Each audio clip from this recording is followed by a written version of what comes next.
ॐ विश्वं दर्पणदृश्यमाननगरी तुल्यं निजान्तर्गतं पश्यन्नात्मनि मायया बहिरिवोद्भूतं यथा निद्रया यः साक्षात् कुरुते प्रबोधसमये स्वात्मानमेवाद्वयं तस्मै श्रीगुरुमूर्तये नमः इदं श्रीदक्षिणामूर्तये बीजस्यान्तरिवाङ्कुरो जगदिदं प्राङ्निर्विकल्पं पुनः मायाकल्पितदेशकालकलना वैचित्र्यचित्रीकृतं मायावीव विजृम्भयत्यभिमः योगी वयस्वेच्छया तस्मै श्रीगुरुमूर्तये नमः इदं श्रीदक्षिणामूर्तये तस्मै श्रीगुरुमूर्तये नमः इदं श्रीदक्षिणामूर्तये ॐ सहना भवतु सहनौ भुनक्तु सह वीर्यं करवावहै तेजस्विनावधीतमस्तु मा विद्विषावहै ॐ शान्ति शान्ति शान्तिः सदाशिवसमारम्भां शङ्कराचार्यमध्यमाम् अस्मदाचार्यपर्यन्तां वन्दे गुरुपरम्पराम् ॐ पार्थाय प्रतिबोधितां भगवता नारायणेन स्वयं व्यासेन ग्रथितां पुराणमुनिना मध्ये महाभारतम् अद्वैतामृतवर्षिणीं भगवतीम् अष्टादशाध्यायिनीम् अम्ब त्वामनुसन्दधामि भगवद्गीते भवद्वेषिणीम् यं ब्रह्मा वरुणेन्द्ररुद्रमरुतः स्तुन्वन्ति दिव्यैस्तवैः वेदैः साङ्गपदक्रमोपनिषदैः गायन्ति यं सामगाः ध्यानावस्थिततद्गतेन मनसा पश्यन्ति यं योगिनः यस्यान्तं न विदुःसुरासुरगणाः देवाय तस्मै नमः देवाय तस्मै नमः। Verse 21 वेदाविनाशिनं नित्यं य एनमजमव्ययम् कथं स पुरुषः पार्थ कं घातयति हन्तिकम्. So Bhagavan is summarizing this entire teaching. I mean, whatever he has taught from verse 12 to verse 20, in 9 verses, whatever he has described for Atma, the nature of Atma, nature of me, nature of I. So that has been, now he is summarizing, and that's how you find the words which he used earlier to indicate the nature of Atma. He is using again, like Ajam, Nityam, etc., etc., Avinashinam, Vagir, etc. These words have been used, which have already been used before. Anyway, so Veda Avinashinam Nityam, Yaha Enam Atmanam Veda, one who knows this Atma, what? So it says Avinashinam, indestructible, Nityam, timeless, Ajam, unborn, Avyayam, not subject to decline. Well, if one who knows this, then Katham sa Purushah Partha Kam Gatayati Hantikam. Saha Purushah, one who knows this, Saha Atma. How He Partha, Saha Purushah Katham Gatayati and Kam Gatayati. These two questions, a set of questions. Then another two question is Kam Hanti, Katham Hanti. Means, how and whom does that person kill? How and whom does he cause others to kill? So this is how the question is. I mean, Atma is not an action. Atma is not a karta of any kriya. That's what has been indicated. And yesterday we stopped at then who is the karta of the action in this Karyakarana Sanghata, this assembly.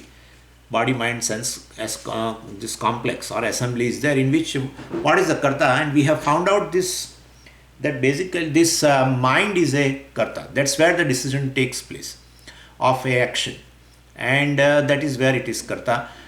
And I have also told you the senses etc. are basically they are instruments in performance of karma.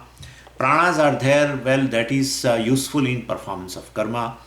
And body, of course, at the level of body, the action definitely manifest, but basically the action, the main karta, he is the mind only. We have seen that thing. And because the desire for doing action takes place in the mind, the knowledge for action is also, which is in the thought form, is also in the mind, and ultimately deciding faculty, well, I'm going to do, that's also a thought, and therefore mind decides that I am going to do, and then it manifests at the level of body also. So that is what I called as mind is like a seed, and then that action seed means that is, seed I'm telling in terms of the action germinates at that level, and then later it manifests at the level of a body. So, and same way even bhokta also is the mind only, and therefore mind decides what is called sukham or dukkham. Otherwise, if mind is absent, one cannot say what is pleasure, what is pain, what is happiness, what is unhappiness. One cannot tell. So that is how ultimately the decision of enjoying the result, decision of experiencing various situations in terms of pleasure or pain, etc., sukham, dukkham, etc., also takes place in the mind only. And therefore, mind alone is a karta, mind alone is a bhokta. And I gave you example that when architect is making a design, and you see the action has manifested at the level of a body, definitely. But before that, whole action which has taken place at the mind level. He has called for the knowledge whatever he has in thought form in order to design, and then he has a desire to design, and then he decides to prepare a design. All this takes place at the level of a mind, and therefore the real kartrutvam is in the mind only, and then it sprouts into the level of body. So basically, architect is designing when I say, and same way I have given you example of a thief also. A thief is stealing. Even though he is going for the first time for stealing, then Swamiji, before he steals, you cannot call him a thief. Well, but already he has become a thief, because he has decided, he has a knowledge of how to steal. Well, he has a desire to steal, and he decides to steal. Everything, it has taken place at the level of mind, and therefore he has already become a thief. And then at the level of body, now it is manifesting. He is going towards a place where he wants to steal, etc. So a good man is not going for stealing. A thief is going to steal, even if it is for the first time. So already the agent of stealing is already there in the at the level of mind. That's where first it takes place. That's a seed, and then it sprouts into at the level of body. Anyway, so manaha eva karta, manaha eva bhokta. But then the question was, how can the mind is a agent of an action, or how can the mind is a experiencer of the result? And because both basically looks that they are conscious beings, and therefore the problem arises, mind is an inert entity. A thought is an inert entity as such, because it is made up of subtle elements, and therefore mind is inert. Then if you say mind is a karta, then how can it become conscious? And that is where we have to explain that thing. Basically, we call it as ahankara. We generally, I have used these terms, mind, etc. But in Shastra, they always say ahankara is a karta and ahankara is a bhokta. Well, that is the same thing. What happens is, ahankara means what? Aham karoti iti ahankara. Means there is an I thought, and in that I thought the consciousness gets reflected. And how does it reflect? Because basically the whole mind is non-separate from the consciousness. Everything is non-separate from consciousness. Mind also is a non-separate from consciousness. and mind being of a finer material, definitely consciousness gets reflected. Like I have given you the example of a mirror. So there, the wall also is there and mirror also is there. On wall also sunlight falls, and on mirror also sunlight falls. But there is a difference. The sunlight gets reflected in the and wall also reflects, but sunlight also gets reflected from the mirror. But that reflection is different. That reflection itself is able to illumine something else. What light, sunlight falls on the wall and gets reflected, and that's how we are able to see the wall also. But that reflected light is not able to illumine something. And mirror, etc., when light falls, when definitely gets reflected, to the extent that that reflection is able to illumine something else on its way, whatever comes. Well, so this is how the mind also is like a mirror, or made up of a finer material, and therefore mind basically reflects the consciousness. And so aham vritti is that I thought gets a reflected consciousness, we say. But and the self, which is really like a sun, due to self ignorance, I take the reflected consciousness as myself. I take the reflected consciousness as myself, even though I am just a witness of a I thought, but still, due to self ignorance, when I get reflected in the aham vritti, that is I thought, I take that reflected consciousness as myself. And that is how there is a birth of a ahankara.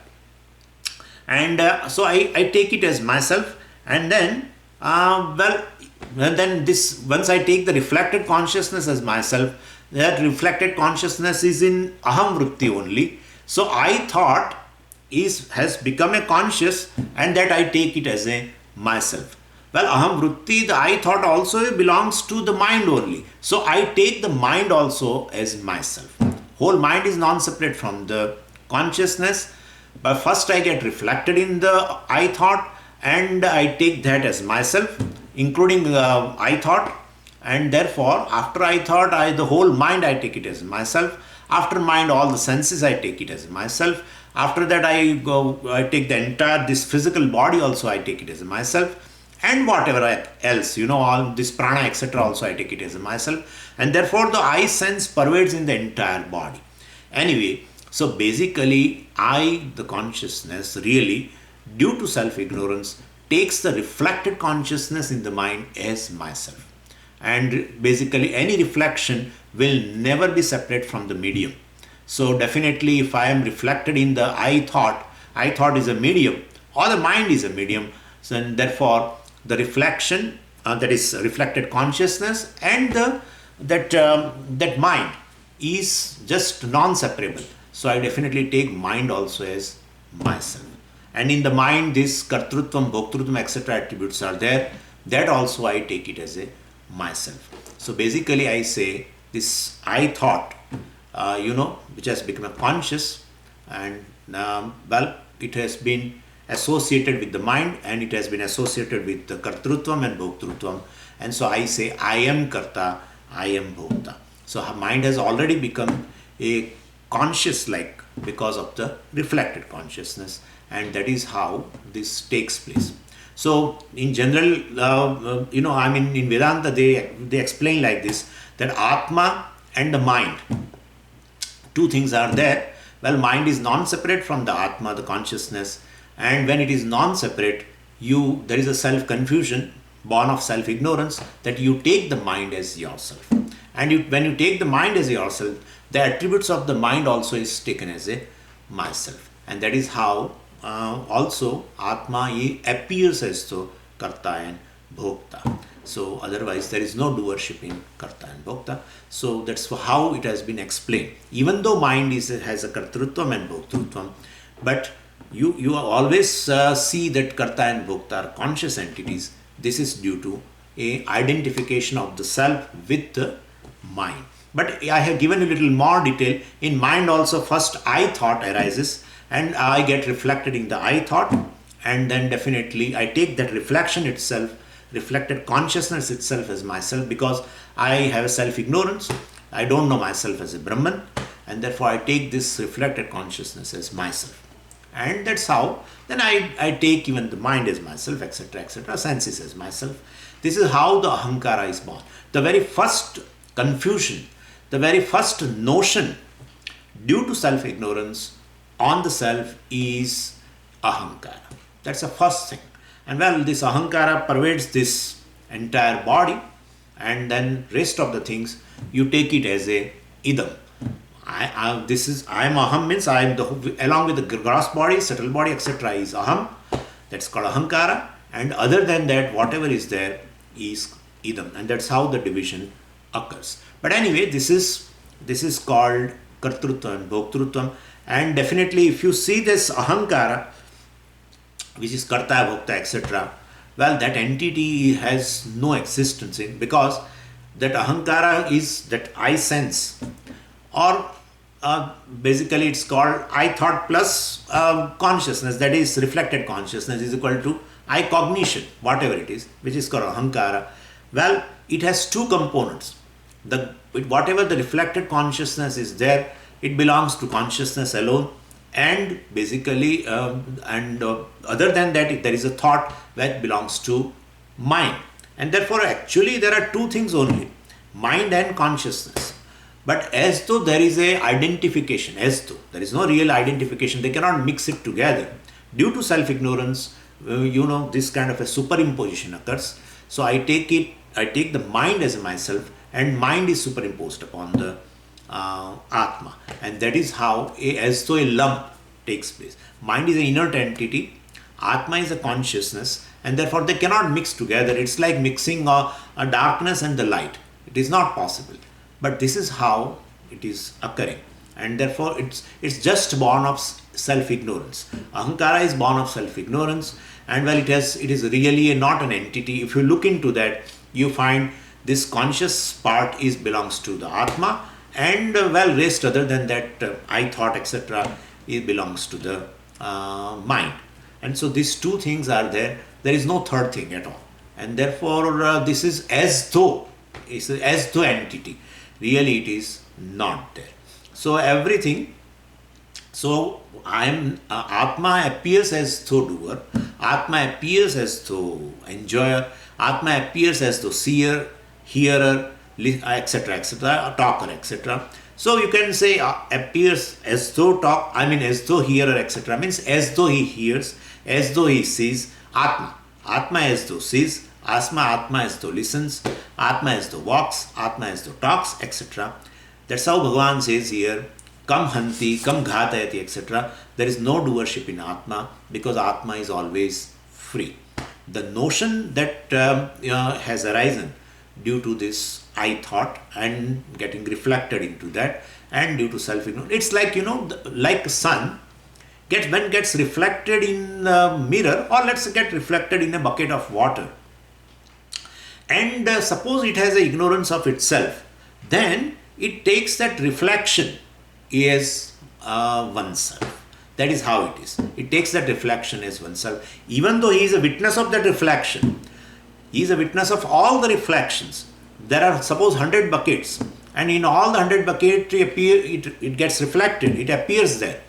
But suppose sun has an ignorance of itself, then in that case it takes this reflection as a self, and therefore even though it's a witness of all the reflections, still it can take as a reflection as a self, and whatever kind of a reflection is there, it will take. Suppose the medium, suppose that water is red in color, then the sun appears there is red in color. The reflection of sun also appears red, then it takes itself as a red. In one other bucket, suppose this water is very muddy, and in that case the sun appears very dull. It has a lot of mud, and then there it appears as a very dull. Then it takes itself as a dull. So that is how it is. The attributes of the medium are superimposed upon the reflection, definitely on reflection, not on the original, definitely on the reflection. But you take yourself as a reflection. well, then you say, I am very dull, I am red in color, etc. This is how it is. So attributes of the mind called kartrutvam, bhoktrutvam, etc. Well, they are superimposed upon that reflection of the consciousness. And due to self-ignorance, I take the reflection itself as the self. And then all the attributes of the mind as though appears as myself. Even though I am free from any attributes, I am free from the mind itself. So still, all the attributes of mind, I definitely take it as a self. Not just as a kartrutvam or bhoktrutvam. There are many other things, but I take it as a myself. Whatever the thought arises in the mind later, first this is a I thought, later this all is a idam vritti, this thought, etc. Whatever it appears there, since I have taken as ahankara, I have taken the whole mind as a myself, then definitely I am going to take whatever thought arises in the mind as a myself. And that's how sukhakar vritti, dukkhakar vritti, also everything I will take it as I am sukhi, I am dukhi, etc. I will tell. So there is really no doership in the Atma, because Atma is always free. So this notion that I am a doer of the action, performer of the action, is the source of action. That notion is a source of the action. Otherwise, there is no source of action. Because without karta, there is no karma at all. That's how the whole kriya, whole the action has a basis in karta ultimately. So if karta itself is not there, kartrutvam itself is there, not there, when there is no real action. And so the doership, which is really a notion on the self, well, that is the basis for all the actions. So notion is the basis of all the actions. We should understand that there is no real basis. Real basis, the reality is only one, that is consciousness. And that is not a karta at all. Well, there is no I thought in that. There is no mind at all in that. Mind being mithya, it doesn't exist at all in Atma. Then where is the question of I thought? Or where is the question of kartrutvam or bhoktrutvam, which are attributes of the mind? Well, they are not there at all in the Atma. And therefore, Atma is not basically a karta or bhokta. Well, but that in between, like between the superimposition between the mind or I thought and consciousness, there is so-called superimposition. There is no really they can mix together. There is identification, which is in terms of just superimposing. Due to ignorance, that entity called ahankara, etc., well, that is the, and which is notion, purely a notion, is the basis of all the actions and is the basis for enjoying the results of the action. So kartrutvam and bhoktrutvam is basically notional, arising out of self-ignorance. And so the karta, is defined as the one who decides and performs an action. And well, it should be a conscious entity, and that is how, but due to that reflected consciousness, it appears as though conscious. And that is the basis. And he is a swatantra karta. Panini Maharaj says this karta is a swatantra. Swatantra means he can choose kartum shakyam, akartum shakyam, anyatha va kartum shakyam. And so from hundreds of action, he can choose particular action. And in that action also, he has a varieties. Like let's take the action of eating. And you will find that, so many choices you have. What to eat, whether to eat or not, that's the first thing. Then how to eat, and then where to eat, when to eat, how much to eat. So many things are there. And in which manner I should eat. So many. And therefore, all these things are possible with respect to action. That conscious entity definitely is a doer, but that conscious entity is nothing but a reflected consciousness. Atma as a consciousness has no role to play in that. It's due to self-ignorance, it appears, something else appears as a karta, and something which is real, which is a karta, appears as though in Atma, but Atma is not a karta. So the doer can choose to kill, to speak, to talk, can choose any of the varieties of action possible. But for the Atma, well, Atma being, Swamiji, how can you say, but Atma is not a karta? Its very simple reason is, well, the karta is one which is all the time changing. Right now he is a eater, then it is a goer, then it is something else, talker. He become a vakta, he become a ganta. Varieties of the actions he can choose, and accordingly he also changes. And not only that, he doesn't remain karta. After some time, he suspends all the activity and enjoys something, sitting in the chair. So it is not doing anything. So basically, Atma is one is which is free from all the kinds of changes, all the kinds of vikaras, modifications. Karta is something which is all the time, karta modifies, it changes, and therefore Atma cannot be the karta. But then karta looks conscious, therefore Atma is karta. No, still, because in mind there is a I thought, and I get reflected into that, and that is how the reflected consciousness along with the mind definitely appears as a karta. The kartrutva and bhoktrutva attributes of the mind goes along with that reflected consciousness. Well, that is okay if I consider as a reflected consciousness, but I take it as a myself due to the self-ignorance. And that is where the problem is. Like the sun takes itself to be a dull sun. Well, that's not a reality. It takes itself to be a small one and also dull one, or a red, etc. All these things, it takes itself on due to its self-ignorance, and therefore this is a notional thing. I am dull if sun says it is a notional thing, or I am red if it says it's a notional thing, arisen out of ignorance of itself. Same way, I am karta, I am bhokta. Well, I am really not a karta or bhokta. Atma is not a karta or bhokta. Here Bhagavan has given an example of a killing action, etc. That is, I told you yesterday, it's just a contextual thing. And Bhashyakara says that this expression is purely with reference to the action. So, but basically this is the thing. Katham ghatayati, katham hanti, and kam ghatayati, kam hanti. All these four questions are not really to answer them. I mean, whom does the person kill, etc. Or how does the person kill? Whom does he cause to kill?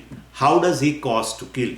I mean, all this indicates that Atma is a karta, but Bhagavan is asking a question in order to give the answer in negation.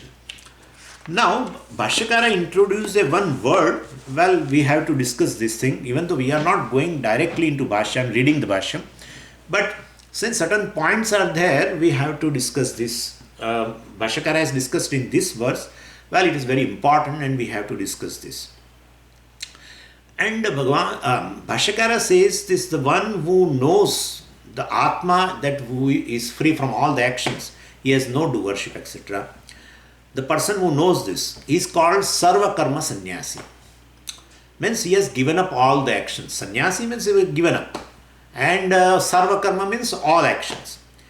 So the question is, if the person who knows the Atma is free from all action, that person also gives up all actions or not? That was the question Bhashyakara has raised. So will he or she not perform any action? No. That's a question. And we find definitely a contrary thing. All the people who are wise, who have got this knowledge of Akarta Atma, they are more busy than us, and they were more busy than us. Well, so does the person not continue to perform an action once they come to know that Atma or I is not a doer of an action? I am free from all actions. Does he or she doesn't teach? Does the person not do anything? Not even eat, walk, talk? Because all their actions, and he knows himself now as free from all actions. Therefore, he has stopped. Does he have stopped all these actions or not? So, what is the status of this Sarva Karma Sannyasi is a question. Well, Sarva Karma Sannyasi is the one we have to understand this. Sarva Karma Sannyasi is one who does not have the notion that I am the doer, one who does not have a kartrutva buddhi, they call, that I am a doer of the action. Well, such notion is gone from him. He is called Sarva Karma Sannyasi.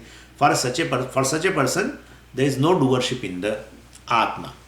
So one is not a Sarva Karma Sannyasi by merely not doing karma. You know, Karma Sannyasi is one who has given up action. That sounds like a formal sannyasa, where you give up all the duties, etc., in order to commit yourself to this knowledge. That's called Karma Sannyasi. But Karma Sannyasi, he has taken up this sannyasa in order to know the Atma as a Akarta. in order to know that Atma, which is free from all actions. For that purpose only he has taken. Well, in that case, if he takes an act, sannyasa, etc., when he gives up action, it's called karma sannyasa.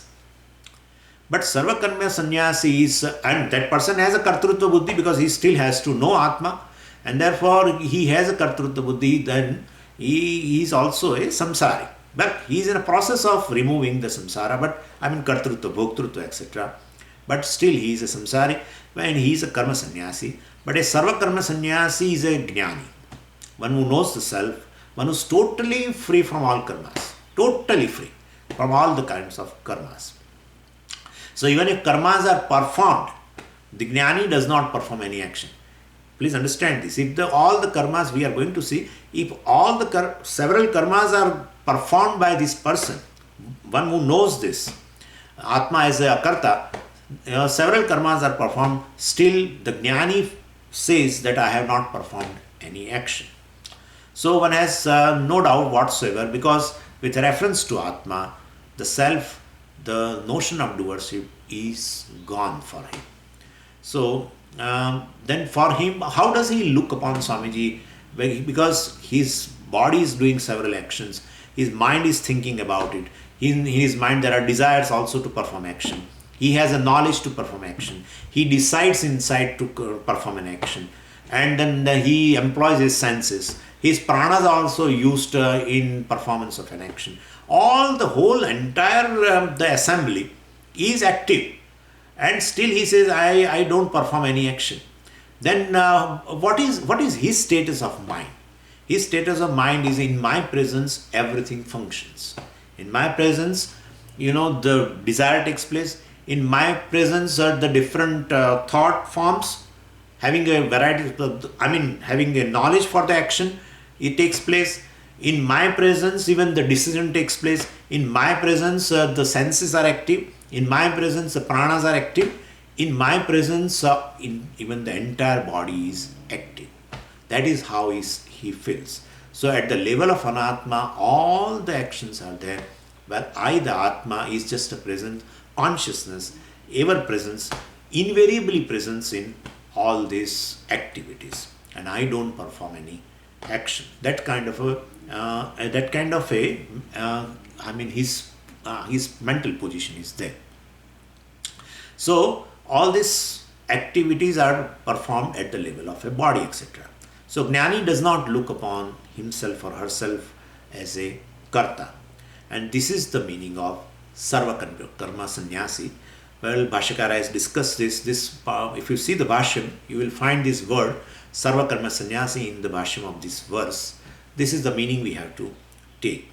And so sarva karma sannyasi is basically a vidwan. Vidwan means a person who knows oneself and who is wise person. And all these karmas that the vidwan has done earlier, before gaining the knowledge, well, it has all come to help now. So all his prayers and japas and other all forms of discipline, or the values, etc. Even perhaps a life of sannyasa. Even though the jnani and people generally equate both these things together.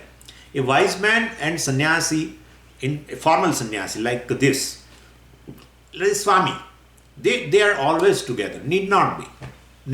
In fact, in the entire parampara, the jnani sannyasis are very, very, very few. Most of them are grihastha sannyasis. But how can you say, Swamiji, the grihastha sannyasis are there? Well, Bhagavan himself had described. Well, in the 4th chapter itself, Brahmarpanam, Brahmahavihi, Brahmagno, Brahmana Hutam, etc. indicates a grihastha jnani. Well, he has the vision. Even though he is performing since he is in a grihastha ashrama, he is performing some action or ritual. But he is very clear that he doesn't perform an action. And the entire accessories of all rituals, he looks upon it as a Brahman. That's how it has been described there. And therefore, in Brihadaranyaka Upanishad, there is a Vamsha Brahmanam. And in Vamsha Brahmanam, they have shown the Vamsha. Vamsha means that whole lineage of that Guru Shishya Parampara. And in that, most of the teachers who are the Brahma Vidya Acharyas, they were basically, most of them were Grihasthas. So sannyasis were here and there. If you look into that parampara, you will find only few. So anyway, a sarvakarma sannyasi can be a even grihastha also. Bhagavan has given a description in 5th chapter also and 4th chapter also, and ahead also it comes. So but one thing is certain, maybe a grihastha or maybe a person who has taken up a sannyas, either. But once they commit to this knowledge, before that they have done a lot of karmas in order to gain the purity of the mind, and therefore all the prayers and yoga and whatever other forms of disciplines, etc., everything have found their fulfillment in this gaining the knowledge. What is the knowledge? Sarvakarma sannyasa. Means I don't perform any action. I am free from all the actions, and I am free from the result of action. That's a beautiful thing. I am free from the results of action. Swamiji, I have to reap the result because I have done something wrong in the past. It creates so much of guilt in our mind, being a karta, and also getting hurt when certain situation arises also, even though it is our karma only. But this is all at the level of ignorance. Well, definitely when I take myself as a karta, please remember that the mind has that kartrutvam, and I get reflected, the consciousness, get reflected in the mind, and then I take that reflection as myself and then unite with the attributes of the mind, and I say I am a karta. There is no real entity called karta. In fact, this doership or the ahankara itself basically is not an entity at all. Ahankara is a mixture of two, a consciousness and the mind, and that basically they cannot be mixture. Opposite things cannot be mixed, we have talked also, and therefore that entity is just existent as a notion. Whole thing is just a notion. It exists till you believe. That's all it means. It exists till you believe it. That's how it is. It's not a real entity. Ahankara is not a real entity at all, because the mind and consciousness, inert and consciousness thing cannot be mixed together, and as such also it cannot be mixed. That's one more thing, because mind is non-separate from the consciousness, Atma, and that is mithya. Consciousness is a reality. A real thing and a mithya thing cannot be mixed together, and therefore it is not a mixture at all. Two things which are mixed together have a same reality, whatever it may be, and therefore one mithya and one satyam. One is having a dependent existence, and one is independently existing, and entirely cannot be mixed also. Like I always give an example. A dream girl and a waking boy cannot marry. It cannot marry. Well, definitely if he wants to marry, there's in a waking world, whatever one girl is there, suppose he wants to marry, he can marry, but not a dream girl and a waking boy can marry. Let's say this kind of a thing. And therefore, this same way, mind is totally a projected thing upon the Atma, whole mind.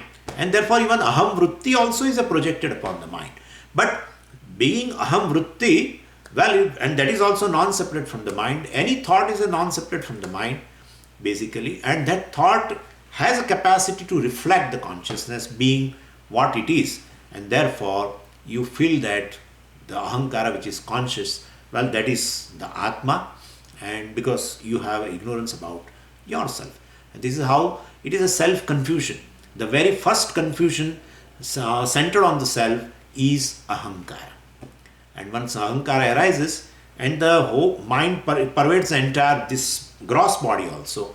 So same way, the ahankara also pervades the entire gross body. And the I sense, whenever I talk about the I include even the gross body in that.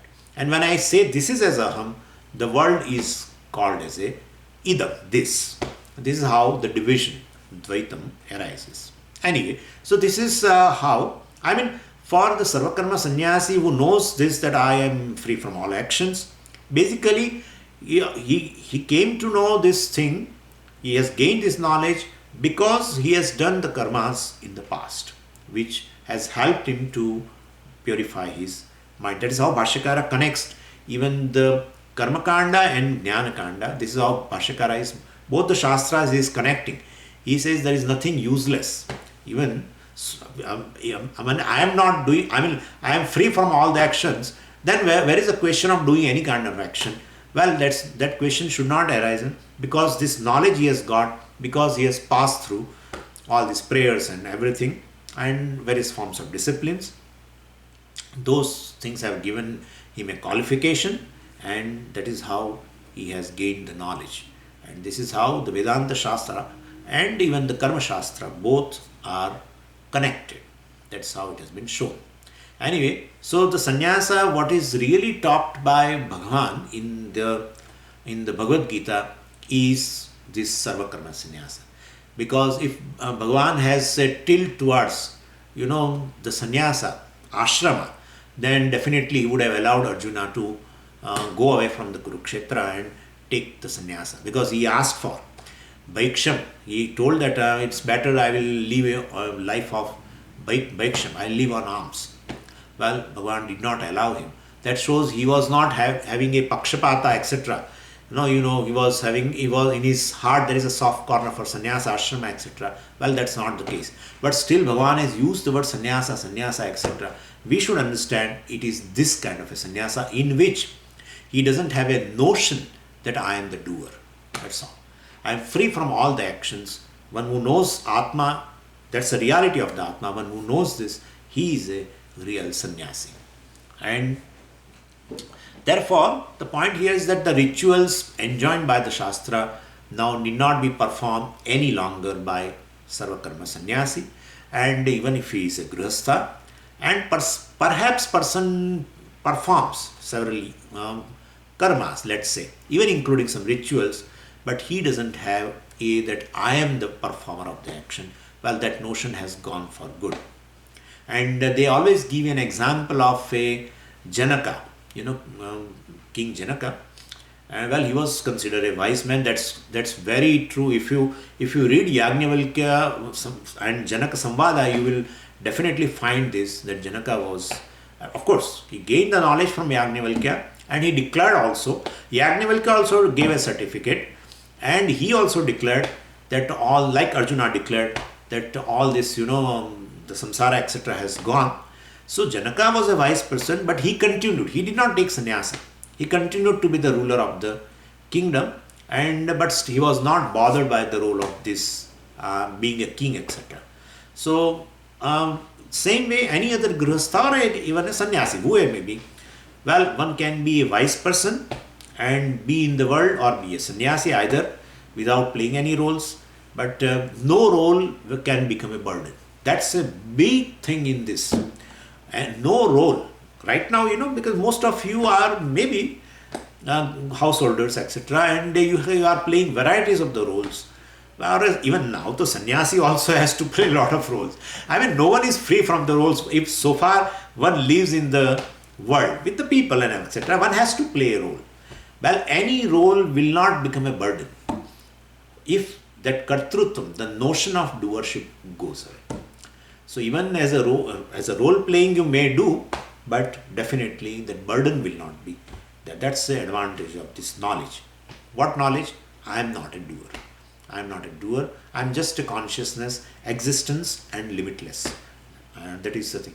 Somebody asked me a question that, Swamiji, you talked about Satchidananda so much, but how to recognize Atma? How to recognize Atma as Satchidananda? From where we should start? Anyway, then I am going to talk tomorrow morning about it, just for your knowledge.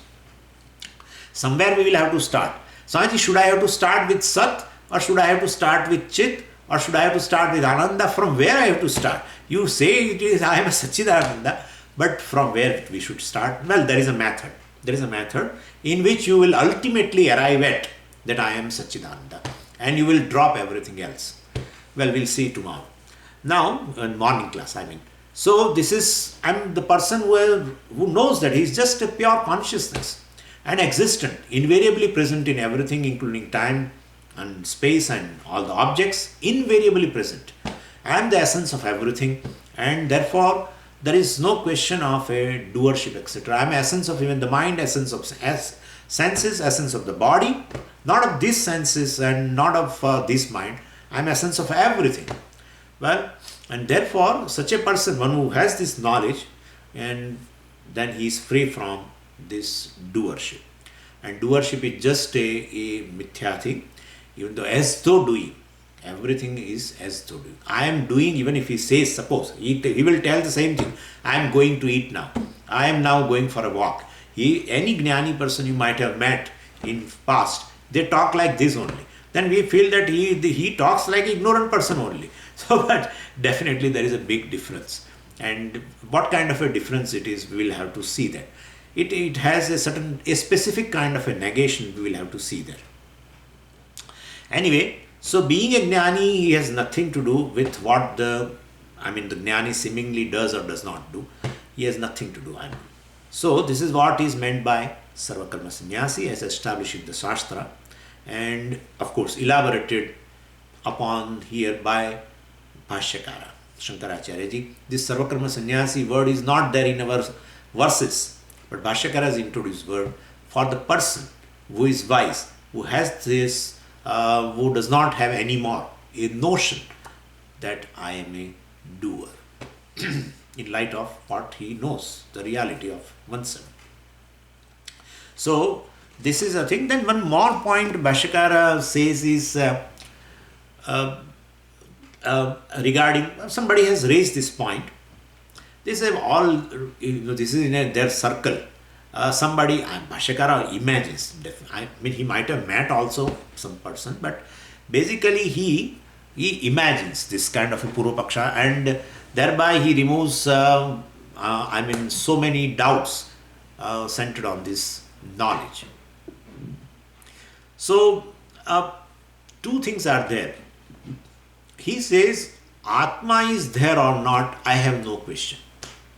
Even because basically Atma is not there to say also, or to know also, or to have a concept also like that.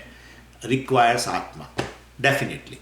And therefore, for I am not there, suppose if you say, well, to say that also, or to have that kind of a notion also, you require basically a conscious entity, and therefore in the existence of Atma, I have no doubt at all that Atma is existent, that is true.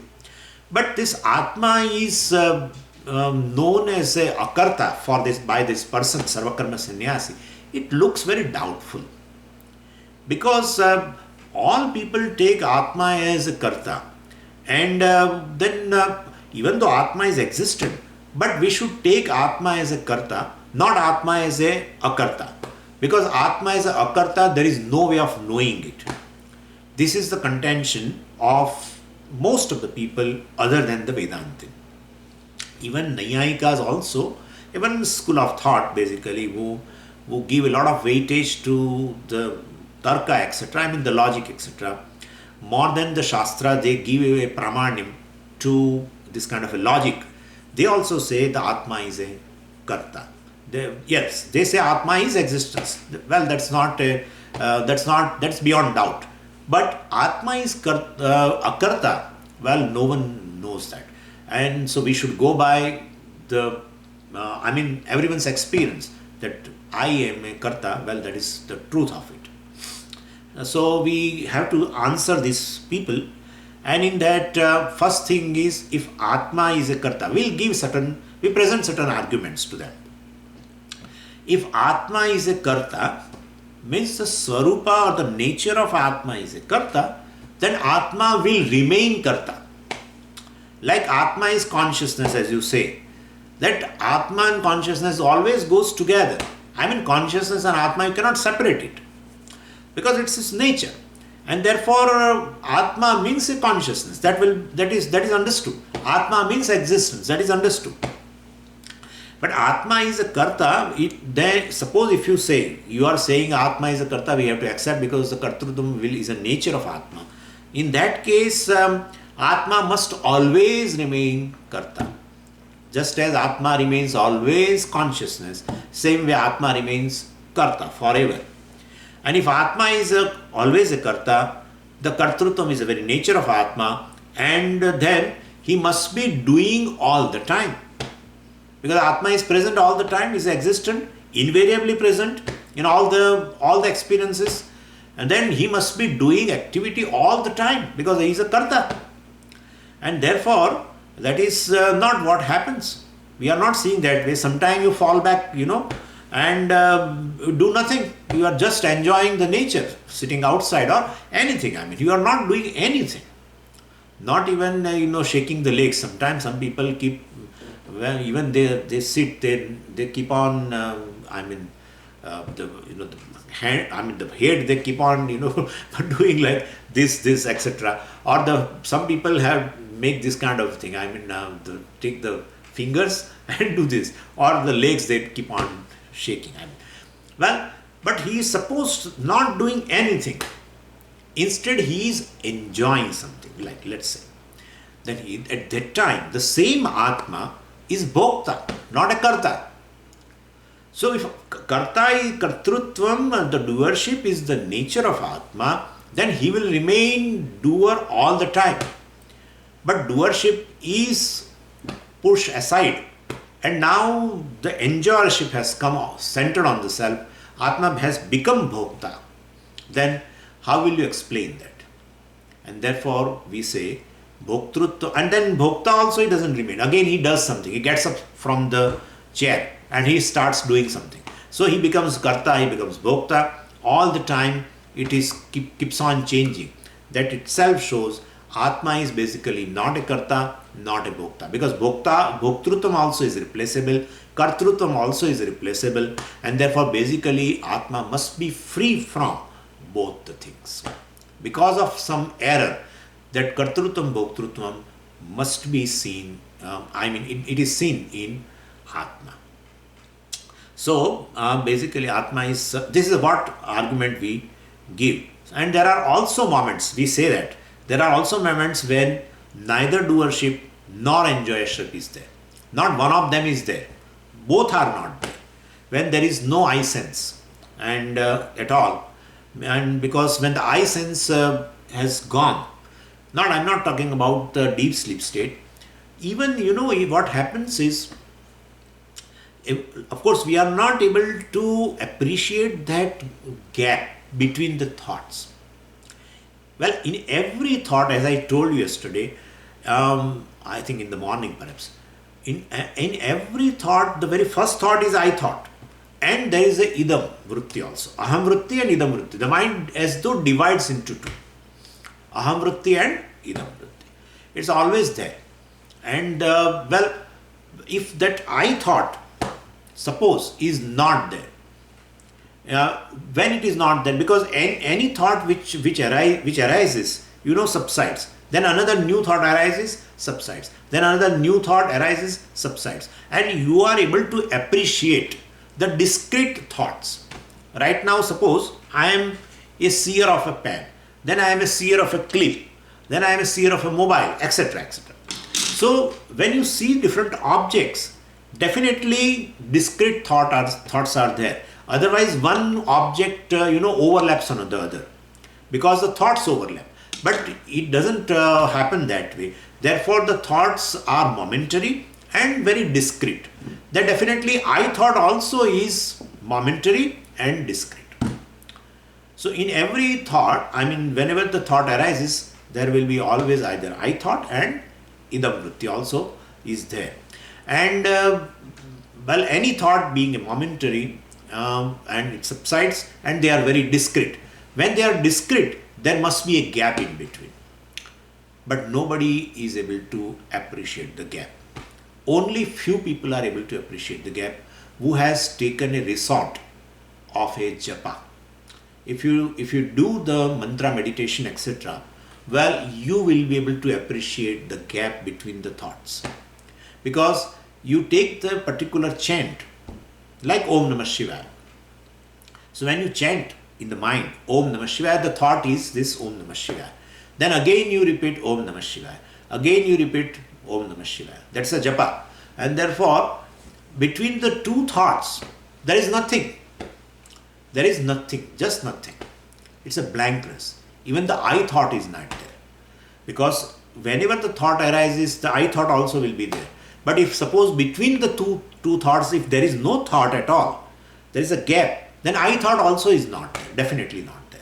So when I thought is not there, definitely this doership and enjoyership also is not there. in between the thoughts, in between the two I thoughts, let's say.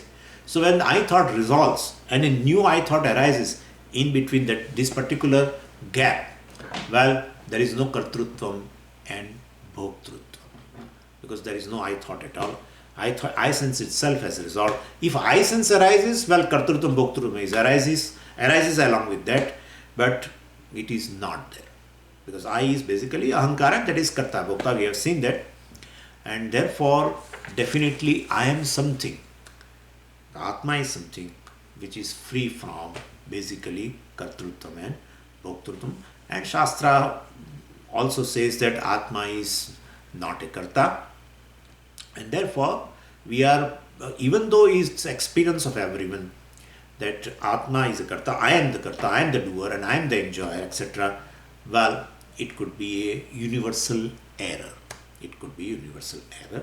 So this is how we tell them. But okay, Atma is akarta. Can Atma be known as akarta or not? How can I gain the knowledge? Then this second question. How can I gain the knowledge of akarta Atma? Well, I say that Bhashyakara of course says that knowledge of Atma is not similar to the knowledge of the world or the objects. But because in the when you know the world and you know the different objects, definitely you take help of your mind. I mean, you see the particular object in your mind. Same way you don't see the akarta Atma in the mind, like you are seeing the pen in your mind and getting the knowledge of it. Well, it is not that. You cannot know this. That's a frustration. People try to know the Atma as akarta, or akarta Atma they want to know as a object. Well, that's not possible. That's not possible. Then how can the knowledge takes place? Well, that is what Bhashyakara has described, that it is not similar to the knowledge of objects of the world, but is rather the removal of ignorance about the subject itself. And so there is a knower who has the ignorance about himself or herself, and removal of the ignorance is only a knowledge that is being discussed here. And that knowledge, which is, well, definitely knowledge also takes place in the form of thought only. Well, and that particular knowledge is aham akarta. I am not the doer. I am just a pure consciousness. Well, and I mean the mind and senses, etc., are performing an action. The body also performs an action. This is in form of a thought. It is capable of destroying the ignorance regarding the self. So the fact that I am the doer, because the knower is one who is having the knower of varieties of the objects is having a ignorance about the self, about himself. And so a particular thought which has arisen due to scriptural listening, etc., and that Jnana Vritti is, I am basically just pure consciousness. Well, it removes the ignorance pertaining to the self, which and the notion was I am the doer. Well, that notion is removed. Because of the self-ignorance is removed, the notion also goes away, and that is how I come to know that I am akarta. It is not that akarta Atmas I see in the mind as an object. This is how we see the thing. Well, of course, few things I have to discuss in that. We'll see tomorrow.